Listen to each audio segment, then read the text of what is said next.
Nikki and Christian Meyer here with Meyer Fit. This is our first episode of our new video podcast, Bod Talk with Meyer Fit.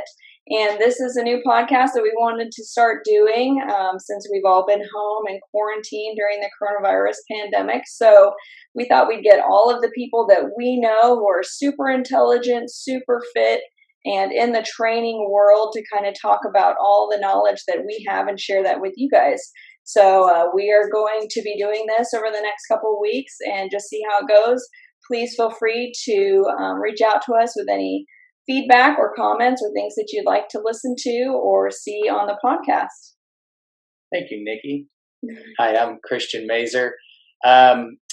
Today, so like Nikki was saying, we are going to be targeting different aspects of health and fitness, things that might you've crossed your mind before, but you said, how do I get information on this? You could do all the research, but here we have right here in a library of knowledge from different professionals of their specialties and or interests. So looking forward to introducing you guys to my friend, longtime friend, Tim Meyer of MADTraining. Tim Meyer, say hi, Tim. What's up, guys? How y'all doing? Tim and I go way back, like all the way back to 5th grade. Yeah, baby. Run around on the playground together, and then doing sports, and then growing up and through high school, and then staying in touch with college. Interesting how some of my closest friends went into the same field as I. Yeah, really. So look forward to talking to you. Tell me a little bit more. So we're going to talk about your business, MADTraining. That's Meyer Athletic Development. You're the owner, and it's a athletic performance facility for not only youth but adults as well. You've worked with a bunch of different athletes from different standards, from children all the way up to pros. So I'd love to hear your standpoint, your information on why it's important for kids to lay the foundation of fitness. Yeah, very cool. So yes, I'm Tim Meyer. I am the owner of MADTraining. We are a youth sports performance and adult fitness training facility located in Cedar Park. We are just about 20 minutes northwest of Austin, for those of you who are not familiar with the area. We've been around for about almost 10 years, close to 10 years now. Got started in April 2011 officially. We primarily focus on youth sports performance. So speed and agility, strength and conditioning training for youth athletes, primarily middle school and high school. We dabbled a little bit early on with some younger, like elementary school aged programming. A lot of fun, but really didn't get a lot of traction with that type of programming. And then we also have always had an adult fitness component as well. So not just the parents of our kids that train with us, but other adults as well. And that is a functional fitness type of training program for sure. So that's kind of the overview of what we do. We see athletes from all backgrounds, football, basketball, baseball, soccer, swimming, lacrosse. We've got like go-kart racers that come in. We've got dancers, cheerleaders, gymnasts. I've had actually professional company ballerinas that have trained with us as well. We're talking like 13 and 14-year-olds. Cool. And we've had them as far as a level of experience or kind of quality of the athlete. Everything from, literally 11-year-olds who are just getting into a sport all the way up to college Division I scholarships. And I've even accompanied a handful of athletes to the Olympic trials before. So literally it runs a complete range from youth to college and even professional. So it's been a lot of fun. It's been a good ride. That's awesome. So my question, how did you get into athletic development? How did you trend down that path in the health and fitness realm? Yeah. I think it started with an early age. It started very early. For myself, my father taught me how to weight train when I was like 13 years old, and it just became a self-improvement bug. Kind of just bit me at that point, and so I constantly wanted to. I remember like staying up at night, like wanting to do sit-ups to get six packs. And like like that was like my 16-year-old kind of thing. I wanted to do. Have a better body. I was always a tall, skinny kid. You can attest. You can remember that for sure. So I always wanted to improve myself. So I think it started there. I got in. I was always an athlete. I played soccer from the time I was 5 years old, and I still play in adult leagues now. So I was always an athlete, but we didn't really have sports performance when we were growing up. We didn't really have a strength conditioning kind of genre or kind of area, right. Where we grew up, so I didn't really know about it. I always worked out in college. I was going to get a degree in psychology, and right as I was finishing up, I found exercise science. I found kinesiology. I'd always worked out for myself, but I'd never really knew it was a field I could study. So I ended up actually getting a minor in it with my bachelor's, and went ahead and enrolled and got into a master's degree program for kinesiology. So I kind of stumbled onto it, I guess, late in my education, but really just once I found out about it, I was all over it. So that kind of stumbled into jobs after that. I started personal training, as we all do, at kind of big box places, just getting certifications. And then my brother and I, who also and who also runs a facility, kind of stumbled into training athletes with a company called Velocity Sports Performance. So I started personal training and training clients. My brother Bill was working at this facility, and we were just constantly giving back and forth with information as far as how to train people better. I eventually moved down here to the Austin area to be with my wife, and started working at a small gym and started running my own program, and just started training athletes, focusing more on movement development and less on muscle development. Right, that was kind of the big kind of paradigm shift around 2005, 2006 for me. We both ended up working at a sports performance place because we had athletic backgrounds, and that was kind of really where it took off from there. We had some new programming that we had never seen before. That I think around that time, sports performance was becoming a bigger part of athletes' lives. Right. So that's kind of where it came from, I guess. Yeah, I mean, from when I grew up, we grew up in the same area in Richardson. Only way that you could get an upgraded, I guess, value to your workout would be to be a part of a select team. And that was the only way that you could get it, is select soccer or BBI baseball or, Pop Warner football or something like that. Where it's going to be a little bit more specialized, but it still wasn't even specialized the way that we do today. And I like what you were saying about your training movement patterns for agility, and not just training the muscles, but you're trying to train a neuromuscular pattern. We're going to touch a little bit more on that in a little bit, but well, I think Tim, I think that the athletic development for youth, even now today, is still a really understated sector of training. I still think that a lot of the general public, when they think of personal training, is still thinking, Arnold Schwarzenegger, like pump it up, let's get big type of thing. And I think that people forget that aspect of training and how important it is, especially for youth who want to excel and go into collegiate and possibly professional levels.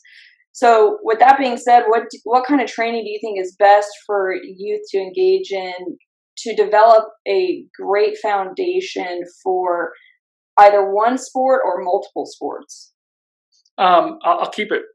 The answer is very simple, in my opinion. It is purely strength training, to be perfectly honest. As a speed and agility guy, speed and agility and power movements and explosive things, you can put it, kind of the reference point is like your house, right?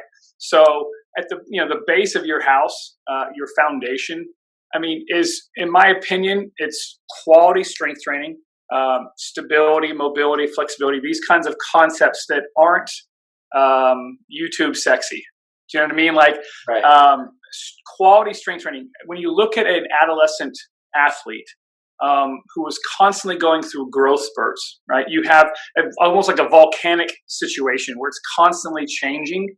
Mhm. And so for me, a lot of those kids don't have a PE program anymore in their schools that provide them. And this is not necessarily a fault of the school. You have 60 kids in a class with one or two coaches. It's hard to do that well, and that's not necessarily trying to place blame there. But they're not strong enough relative to their bodies, right? They're hitting puberty. They're going through these massive growth spurts where, long bones are getting longer really fast, right? All the soft tissue around those joints are super tight. They can't move very well, right? So I think a quality strength training program that has, flexibility, mobility, stability components to it is the number one thing I think a youth athlete, we're talking middle school, high school especially, right, can do to accentuate their sports performance, right? Because at the heart of agility training and speed work is truly the ability to overcome your own body, all right, and to be able to decelerate and reaccelerate your body well. So if I have great technique, to say with a speed ladder, right? Got great footwork and great technique. Those things are important, but I can't truly create force and push the ground away without some strength, right? Without the ability to move my body well. And so if I had to default of all the things we do, it would certainly be strength training, right? It's something that is a foundation for speed, agility, power, all the sexy stuff that we see from professional athletes. They're all really freaking strong and not just in a bilateral way with a squat pattern or a deadlift pattern, but single leg, split stance, all three planes of motion. It's got to be a very well-rounded, comprehensive program. Okay. So when you take all those different components, you have your single leg, your bilateral, you have your unilateral stuff. You're going to be doing some movement patterns. We don't want to call it functional, because functional, that starts turning into that kind of that sexy area that you're talking about, things that are fancy buzzwords, but the true foundational strength training. Can you tell me a little bit about what that looks like from your standpoint? How do you like to lay the foundation? What are some of your key go-to exercises? Gotcha. I think so. If we went bilateral, like I'm a big hip hinger. Athletic positioning is not a knee dominant activity. It's if you look at any kind of traditional athletic based position. So picture a linebacker, right? Picture a running back ready to go. Picture a baseball hitter at the plate, right? A typical athletic position is more of a hip dominant hinge pattern, right? There's a lean forward from the shoulder. There's a hip back and shifted posterior. Shin angles are relatively neutral, so it's not exactly a squatty pattern. So from a bilateral standpoint, my go-to is a deadlift, is a trap bar deadlift. The trap bar for us is more of a functional thing, because again, it keeps the arms in a neutral position. It helps our kids who have posture problems to begin with, right, in a more neutral, retracted shoulder blade position. They're not so protracted with a barbell in front, right? So trap bar deads are huge. Any type of single leg unilateral split squat, rear elevated split squat, pistol. We are big on suspension training, so TRX rows, anything that's going to work postural muscles. Depending upon the kid, we're doing upper body work. It's always going to be pushes and pulls, chops and lifts. So those things are always going to be there. And we tend to make sure that we're always working, again, three planes of motion. So we'll do lateral lunges, we'll do sumo walks, which is kind of a bilateral pattern, walking sideways. We like to do a lot of rotation, thoracic spine. I started working with golfers recently, so we do a lot of hip stabilization / thoracic spine mobility work, and vice versa, since a lot of rotational athletes need to have the ability to do one thing versus the other and disassociate their bodies. So, Right. we can talk exercises all day, but that's kind of the base of the program. Yeah. I like it. It sounds like a formula for success there. Yeah. One more question before I hand it over to Nikki, but what is too young for? I mean, how young is your youngest, and where do we draw the line? Yeah. Type of now that you're talking about strength training, how do we lay down the foundation with kids that may not have those particular dumbbells and barbells and things that are available? What can they do at home to develop this strength training? I think so. For our program, we started at. I typically started at 11, right? Okay. But we have had kids in our, and I should specify, we have two types of programming at our facility, right? We have group classes and private training, right? Our group classes are two different types of classes. There's a 90-minute sports performance class that encompasses foam rolling, mobility work, stability work, right? You've got your plyometric jumping and landing. You've got your speed and agility work and your strength training and conditioning wrapped into that 90 minutes, right? That's our ground-based program. Any athlete that is a ground-based athlete, I tend to promote that program. We have a separate 45-minute only strength training class, right? And so that is basically the mobility, stability, and the strength training from that other class in just that section. We take all of the speed and agility and plyometric work away from that. And because we have such a large amount of non-ground-based athletes, i.e. swimmers, right, we don't do speed and agility work with them. Their focus is the strength training, right? So those are our group classes. And we have had as young as probably 9 or 10 in those classes. I typically promote it to start at 11, which is around when middle school begins. For a younger athlete, to be perfectly honest, it becomes a lot of kind of locomotive patterns, crawling, right, jumping, skipping, balance work. So it becomes very body weight oriented, right? But even for our middle school beginners, we are very, very creative with how we load them externally, right? I do not agree with putting a 12-year-old middle school kid on a 45-pound Olympic bar. It just makes no sense. The bar is almost twice as tall as he is long. Mm-hmm. So, from a proprioceptive standpoint, they can't control themselves, let alone 45 pounds at 7 foot long. So we tend to do a lot of work with sandbells. We tend to do a lot of body weight work. As I mentioned before, we tend to do a lot of suspension training work. So TRX, gymnastics rings, things of that nature, med ball work. Right, throws, again, from a standpoint of like development, being able to create force, right, rapidly is something that I think that we can do a lot of benefit with the strength training we do.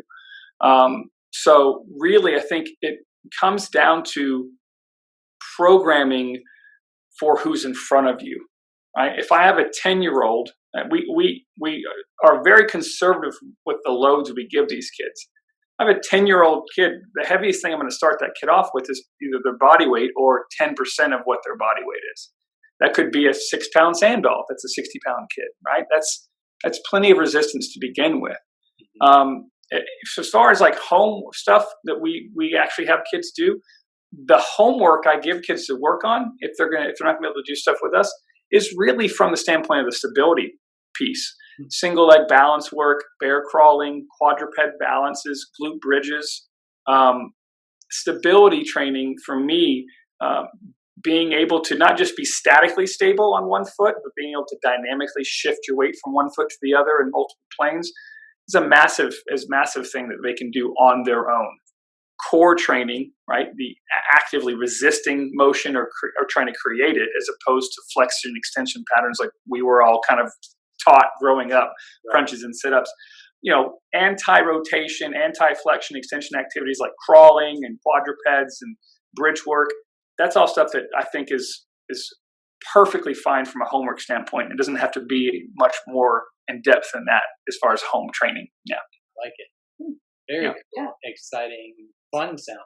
So Tim, the other thing I want to touch on, I mean, we were all kids once, and we went through school, and being an athlete and a student is already challenging. And then to put yourself in a position where you're trying to achieve being another level of athlete is a whole other different ball game. So you're battling, you have a lot to deal with. You've got the stress of school, you've got 4 hours of homework when you come home, you've got practice and training. Say you're training one kid 2 times a week. Yeah. And so from your perspective, what do you think that the best rest and recovery plan for a student of that magnitude would be? I think, this is a really challenging one because you're right. We have kids who, we have some very high level swimmers, right? They go to practice at 5:30 in the morning. Christian was a swimmer, right? You know the drill, right? Right. Oh yeah. You have an hour and a half practice from 5:30 to 7 in the morning. So they're up at 4:30, 4:45, right?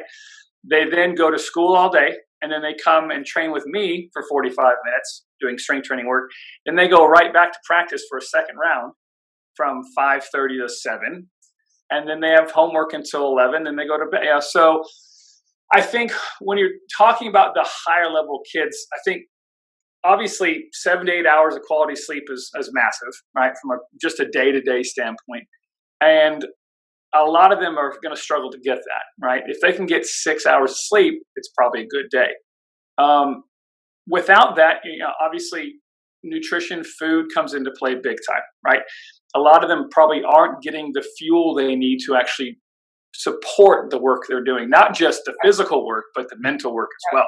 That was going to be my question too. So good. Yeah, I think the rest and recovery work, I think we typically do, and I promote a lot of mobility and foam rolling, a lot of self-myofascial work for recovery standpoint. Massively talk about nutrition with them on a regular basis, asking kids what they ate that was green that day, stuff like that. You'd be surprised at some of the answers. And then honestly, the sleep, they've got to be able to get enough sleep.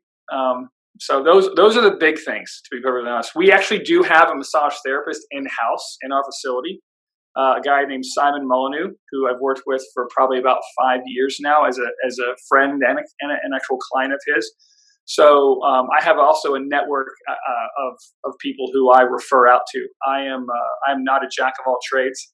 I have a great massage therapy guy that I have in-house. I have 2 or 3 chiropractic people that I can refer to, and 2 or 3 other physical therapists that I can refer to. So I try to create a positive network of people that I can support people with. That's fantastic. Yeah.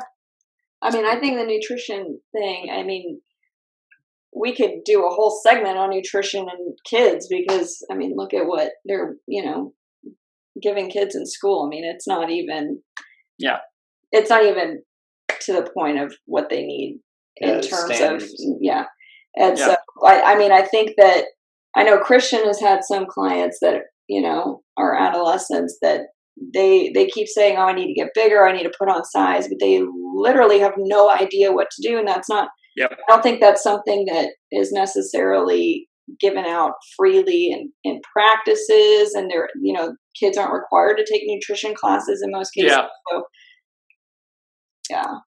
So what do you recommend to your kids? Like, how do you keep them? What are some of your suggestions when it comes to telling your kids about recovery, that this is important? First of all, what you put in is you're going to get out of your workout. So if you're not getting enough sleep, you're not going to get enough energy. You're going to be burning. You're going to be spinning your wheels, but you're not getting as far as you need to be going.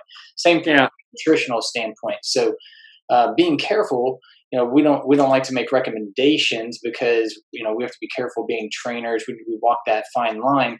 But how do you encourage kids to promote a healthier lifestyle of how they take in their nutrition?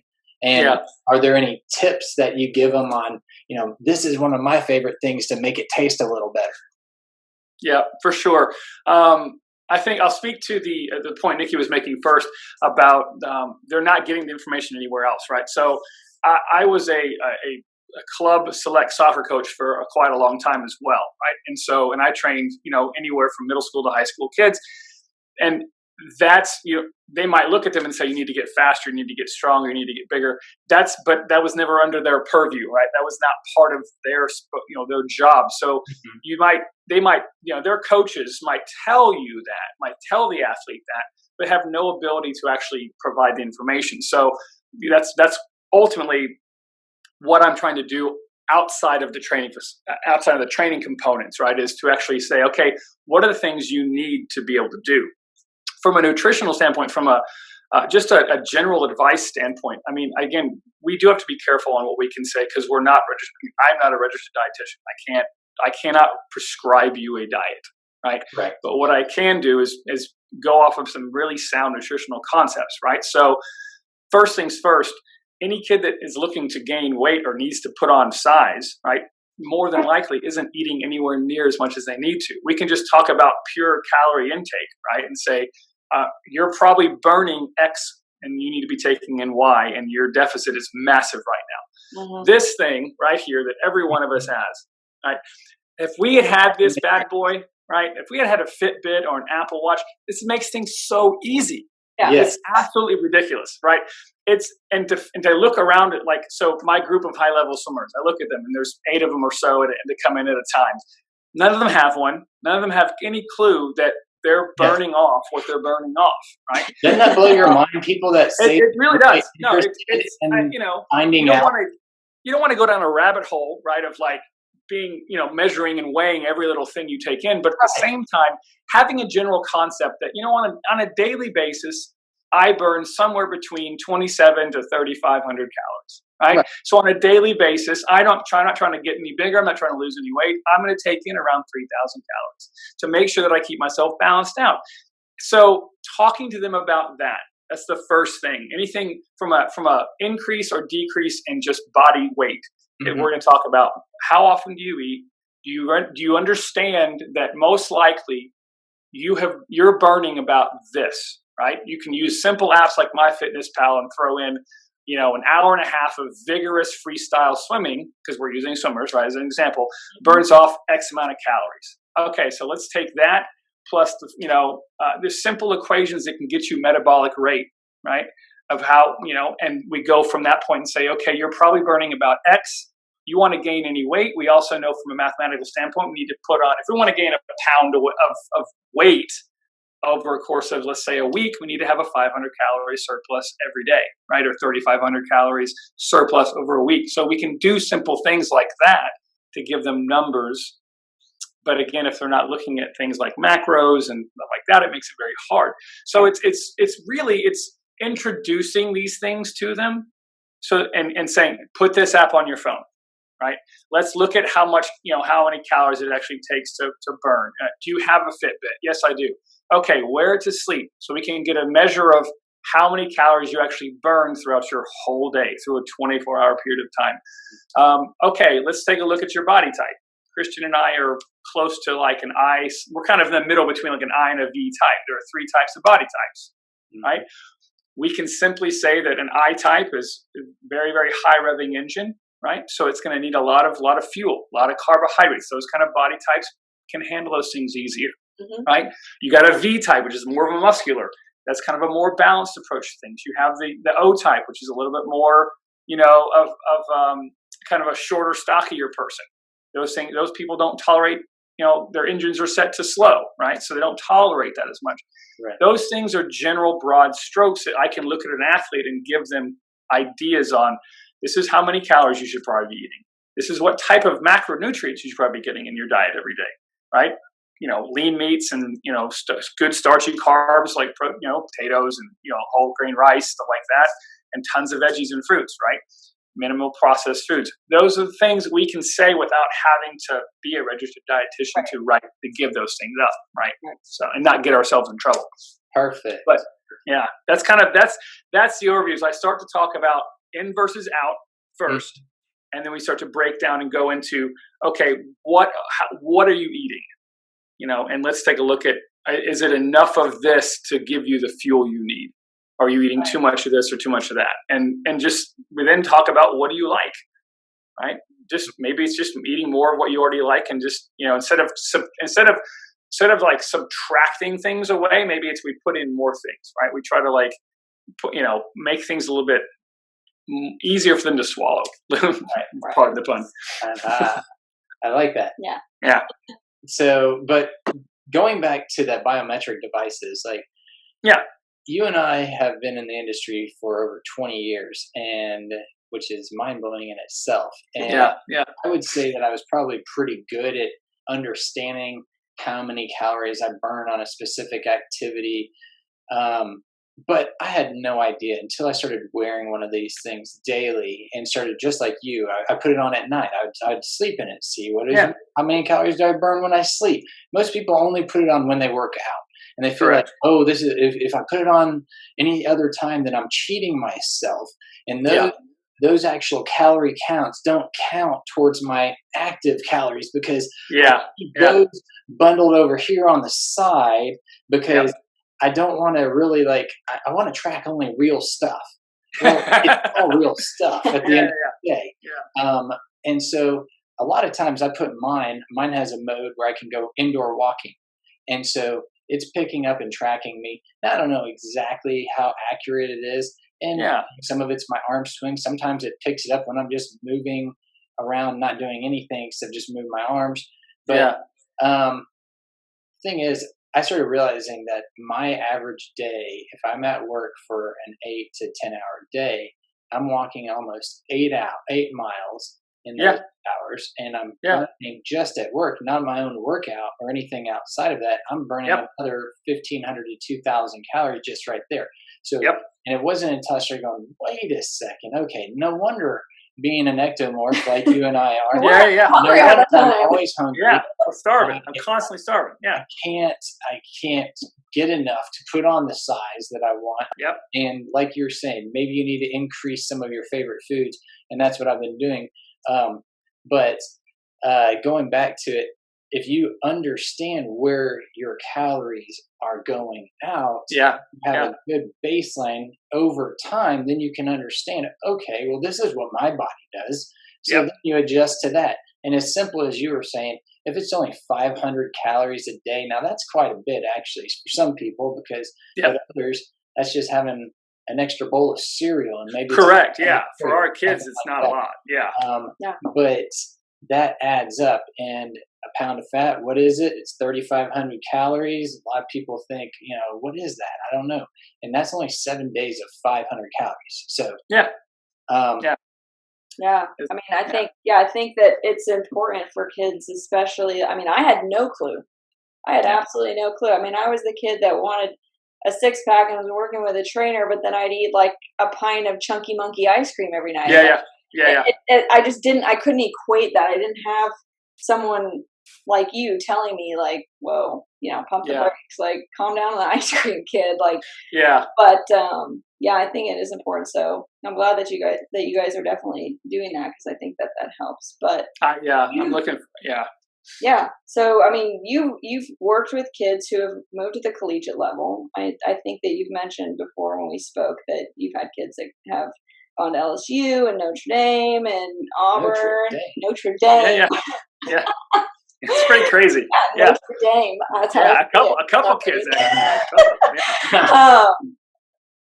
But I think you said you had a kid that's about to go to West Point, right? That's awesome. So overall, like taking all that in and what you've done with your business, just in a general, do you think that parents understand the value of hiring someone like you to assist their child in going to the next level outside of just sport practice? I think it's like a turtle. It's slow. It's slowly turning over. I mean, that's what I kind of preach a lot to the parents who do come in our doors, is that the objective, especially with some of the populations of athletes we see, that they literally go to their sport practice and then they go home, right? And there's no additional training, and it's slowly dawning on them that they can actually do work off of the field or off of the court or out of the pool that will actually help them. I mean, for me, and again, we keep talking about swimming because it's such a large population of people we have. The sport itself should be the easiest sport to train for, meaning that it's a zero-sum game, like it's time-based, right? So literally, it's a completely closed environment. There's no outside influences, and it's, did I get faster? And after a certain technique and fitness aside, if I'm stronger, I'm going to get there quicker, right? So it's the answer to your question is slow. I think from a standpoint of scheduling, it's very difficult. We are, and specific to our facility, I think we're almost thought of as a summer program because they have a lot of time, right? And I have kids who will come in the summertime and they'll train with us 3-4 days a week for 10, 12 weeks. And then I won't see them again. Oh, wow. And I think they haven't, a lot of them, the ones that haven't figured it out yet, they haven't correlated the fact that like it's a use or lose scenario, right? It's just like any other physical or, strength is a skill, in my opinion, right? The ability to control my body, the ability, to create force, receive force from an agility standpoint, redirect force. All these things are physical skills, just like juggling a soccer ball is, or swimming a freestyle lap. And they haven't fully equated it yet. So I'll see kids for 12 weeks in the summertime because their schedules are wide open, because they need something to keep them busy, and because most of their sports are in off season. And then they go, and then 2 weeks later, those things that they learned with us start to atrophy, right? And so, yes and no, I think is the short answer. Yes and no. Some are, and it's almost like a secret weapon. I think it's almost like they don't want to tell their friends. Either you got parents who either like preach about you to everyone because they love you so much, or you have parents who are like holding it in really, really close. Like, that's our edge, and I don't want to tell them about our edge, right? I don't want to tell my teammates about it. That's my guy, and we started off as just Coach Tim. And it became MADTraining after a while. And because we grew, we had a bigger facility, we had more staff. But there are still people who refer to it as, I'm going to see Coach Tim, even though we have a full name and a full company and everything else like that. Because like I was their secret weapon, right? Right. So, Hey, but that's awesome though. I mean, I'm proud of you, man. You've come a Thanks, long bro. way since fifth grade. I know, right? I know. So let's go back real quick on going back to the training schedule and how you do see some of these athletes kind of infrequently, but some are frequent. So how do you program around that? How do you set up cycles? And what do you do to re-equip them if they've started to forget some of those skills they have been practicing? So the programming we have is basically done seasonally, I would say. And so we have, a very, very kind of straight linear periodization models, right? So we will start off our strength programming very much straightforward, right? It's very, very base progressions of things, right? So basic hip hinges and basic pulls and pushes and stuff like that, right? The longer you stay with us, it's not necessarily that you have this amazing repertoire of activities that you get to go through that nobody else gets to go through. You gradually challenge athletes from a standpoint of, increasing load and decreasing stability. Well, this kid might be doing bilateral goblet squats, and that kid might be doing rear elevated split squats, right? So it's very much something that's, I don't know if you can truly program it out and say, at week 7, we're doing that, everyone's doing that. Our program is open. So it's not a closed scenario where if you don't enroll by a certain date, you don't get into the program. Even within seasons, I can have kids who are, on week 8 of a program and a kid who started first day with us then, and they've got to work out together, right? So from a micro standpoint, it's very much saying, I want to see base movements from kids until I see competence, right? That's smart. Overall. Over a macro period. That goes and touches back on the foundational movements, like you said. And it may not be, you might get bored with the same, I'm going to do another hip hinge, but those it's just are the foundation. Finding ways to do things differently. It's like eating broccoli. You got to get your nutrients, and No. Bang for the buck, man. Yeah. That's the one thing you people will see over the next couple of episodes is Christian is an absolute master of analogies, and they are 100% cheesy. Nice.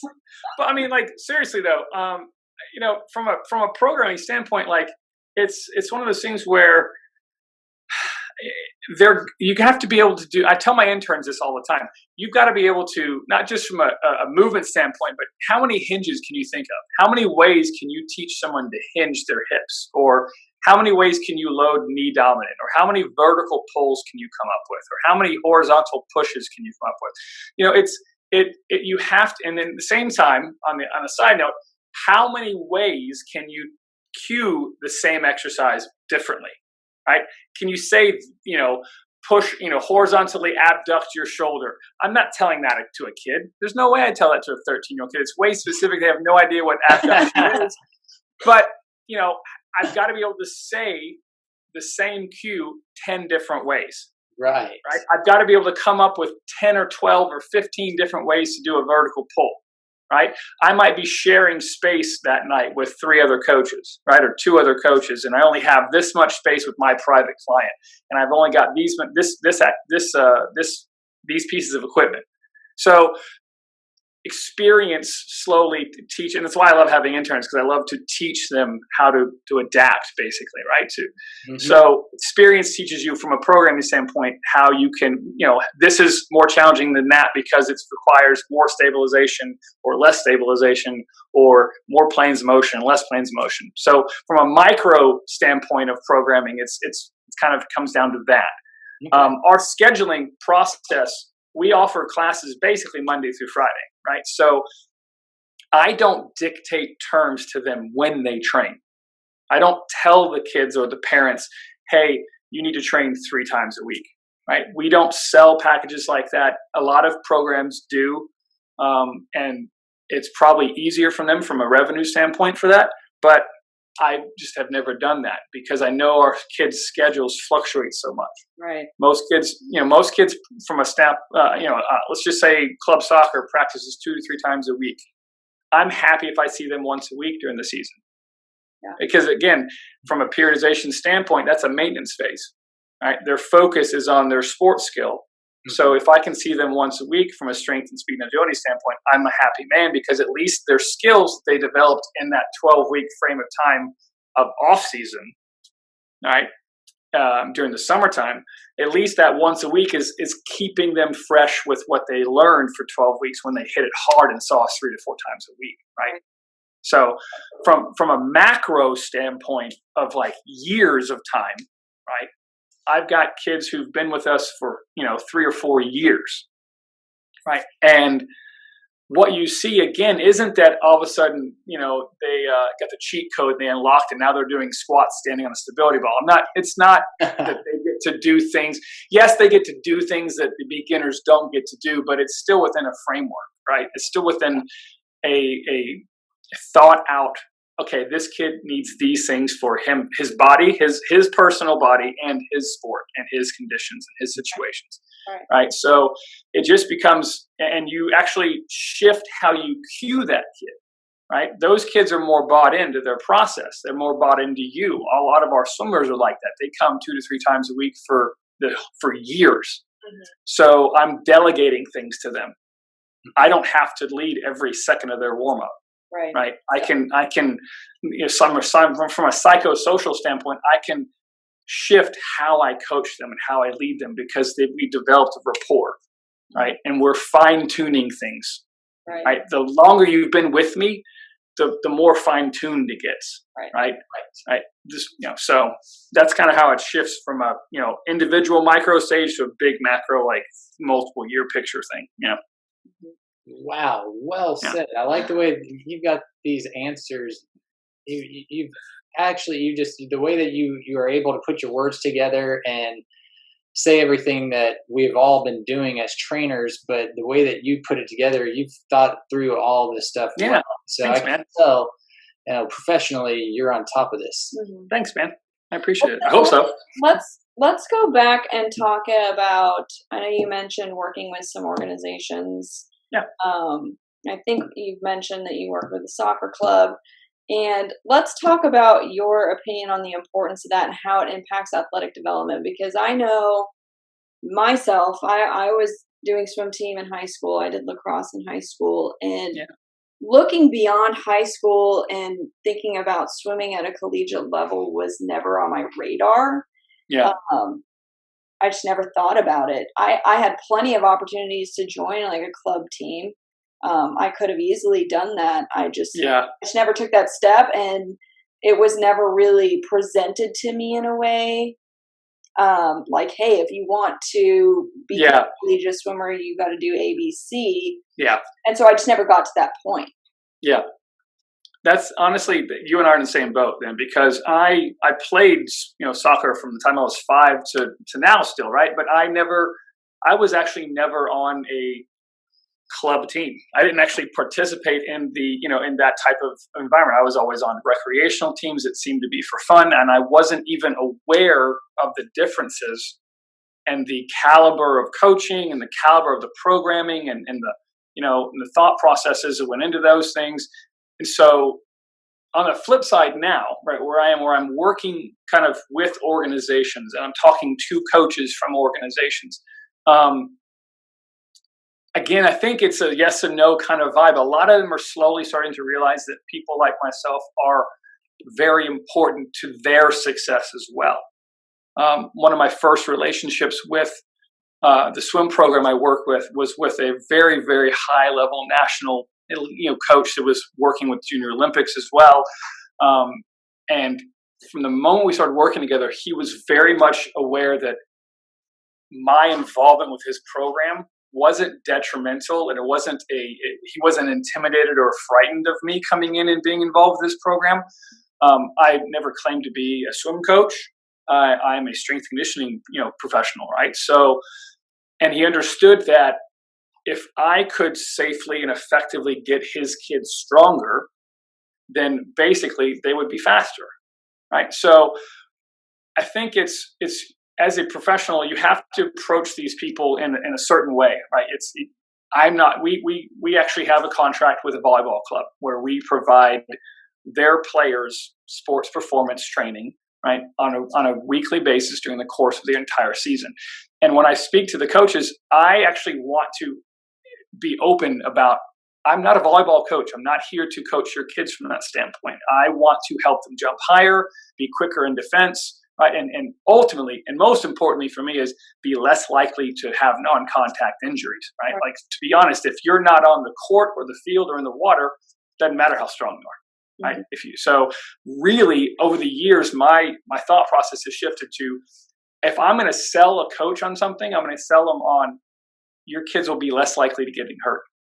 Mm-hmm. Right. That's really the first thing that I push is, yes, I can make you stronger. You can jump higher. You can be faster. Right.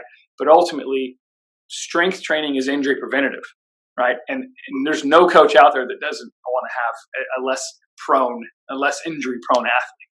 Right. So I think that's kind of the thought process, and coming in and being open to suggestion, to be open to, their thoughts and their concerns, and not just trying to push my agenda of it's got to be done this way.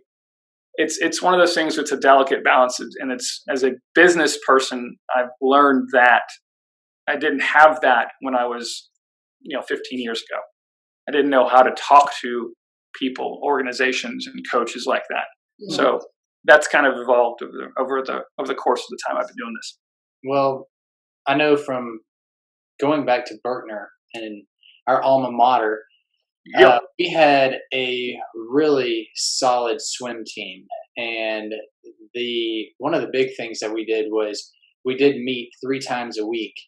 Before we actually got in the pool, we would get there at 6 a.m. So we normally had to be at the pool at 6:30 in the morning, and we had to swim for a half. But we'd have to get there 45 minutes early at 5:45, and we'd start lifting.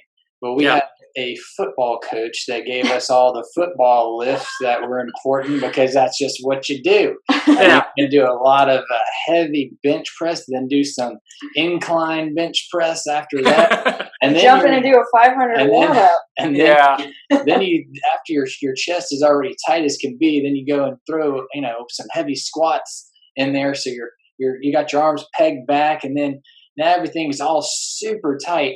And then we hit the pool. We had 5 minutes to get out of the weight room, and then in the pool. And so I remember on those days, man, my shoulders would be just wrecked. Yeah. And so I don't think there was any ill will. I thought that there was a thought, and they were trying to make us stronger. And we were, as a whole, as a swim team, one of the tops in the state. But like you said, it has evolved since we were in high school. And that's a good thing, because injury prevention is huge. And I was one of those rare few that did injure myself by overdoing it. Yeah. By getting enough rest, doing too many weightlifting exercises and not doing them properly. And then my technique while I was swimming too, I was using center line. So all of that culminated into shoulder injury and impingement. So I would say that working out is going to get you injured or not keep you from getting injured. But if you've done properly, like what you were saying, you were talking about a lot of suspension training and pulling exercises like that. We didn't do as many pulls like rows as we did lat pulls and bench press. So we were just hammering that bicep tendon, and it was just pretty pissed.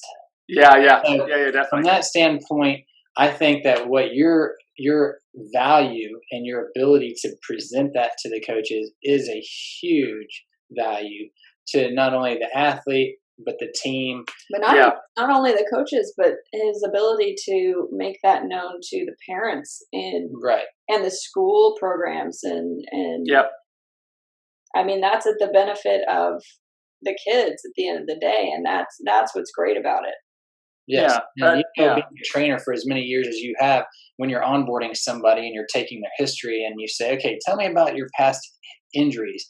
That's one of the first questions we have. Yeah. Right. And, let's say you've got a 50-year-old and they're like, this is back when I was in junior high, I rolled my ankle about 5 times. And then, I had this knee injury that was in high school, but it was no big deal. It was just an ACL tear. And then, they kind of pass over these things like they were 20, 30 years ago, but those accumulate over time and set up for issues in our older years. So if you can be preventative now, then as you get older, you're not going to be a wreck down the line. And I see people that come in, wheels falling off, and you say, well, did you push your body harder than you should have? Or is it because you've actually pushed it too hard, then you let off the accelerator completely, you let it sit in the shop, and then you put it into drive 20 years later and you floored it. So once again, there's another analogy. I see that a lot with like our adult population. Actually, I don't see the instances of overtraining as much with my youth population. There are a couple kids that stand out in my head who we've talked about before. I've talked with before about, hey, maybe you need to make sure you're, at least vary up what you're doing day to day. If you want to be active every day, I can't speak against that because I have a hard time not being active every day in some form or fashion. But I have a few kids that are like that where I have to kind of just check every once in a while. But I find but I find more often that type of attitude with my adults who seem to be in a hurry to get somewhere, whether it's stronger or less, or losing weight. And I think it's the harder thing with that population of people I see. Because again, I do see adult clients as well, right? That they're in this massive hurry. And they tend to want to, they think that in that 45-minute session, they can put in 2 hours worth of work into that 45-minute session if they just push through pain and push through this ankle sprain that they have when they should have not probably come in today or let me modify for them. You can't. It's impossible to, especially in a group setting, to modify. Right, I can give options, but I can't, manipulate this person and say you cannot do this activity. Right, I can tell them don't squat or don't lunge or don't do this, but I can't physically stop him from doing that. Right, so it's like I've gotten people. I have had adults before who have wanted to work so much that they wanted to work through pain, and I can't. I have a hard time talking with those people and trying to make them understand, like, you can't make the past 3 years go away in this next week, right? Whatever you're working towards isn't going to come any faster if you push yourself through this type of pain right now. Yeah. It's actually only going to make it worse and make it take it longer, right? So it's less with my kids; it's more with my adult population, actually. Well, then that also is a testament to your training then, because if you're not seeing, repetitive stress injuries in your then that's great, because that means that you have the right programming, you've got the right posterior. Very much so. You're working on their posture, and that's key to it. All falls back into place from proper training, proper MADTraining. And having good foundational movement patterns. Well, that's like, we literally have basically the first goal of the program is you don't get hurt in the program, right? Like, that's literally the first thing. The second thing is, right, you're going to be less likely to get hurt actually playing your sport, right? The third goal is you get faster, stronger, right? So any of the actual physical goals that people set for themselves, in our place, that's the third thing. I stole that from a guy named Mike Boyle, my legendary strength and conditioning coach. First things first, you walk in the door, you don't walk out any worse for wear, right? And so we are really conservative and patient and slow. And yes, we have to slow our kids down from time to time. And we probably could push them a little harder, to be fair, but I have I'm in no hurry. And to be honest, I don't think that they are either. I just think they have to kind of be checked every once in a while, right? So you're not going to get hurt in our place. That's the number one goal. Number two, you're not going to get hurt out there. You're going to have less likelihood of getting hurt out there in the real situation. And it could be a 50-year-old person gardening, not going to pull their back, right? It doesn't have to be sport related. And then lastly, you'll get fitter, stronger, lose weight, fast, whatever your goal is. That's the third thing, right? That's kind of how we orientate everything in our facility, in our thought process. Yeah. Those are good priorities right there, especially in their alignment, proper alignment. Yeah. Well, Tim, this was great information. Yeah. Thank you for joining us. This is awesome. Thank you. I'm glad you were our first episode. So exciting. Yeah, man. Yeah, this is a lot of fun. This is definitely, I appreciate you guys having me. Of course. Yes, of course. We're going to put Tim's information. We'll pop his handle for Instagram up on the screen again, but stay tuned till the end. We'll have a little slide that has his website and contact information if you have any questions or interested in getting your kids started or getting training with him if you're in the area. Feel free to reach out to him. And or even if you're not in the area, and we're doing virtual work right now too. And please follow him. He's got some great tips and little exercises that he posts on a daily basis. So keep up with him, and we will see you guys on the next episode of Bod Talk with MADTraining. All right, see you, man, guys. Have a good night.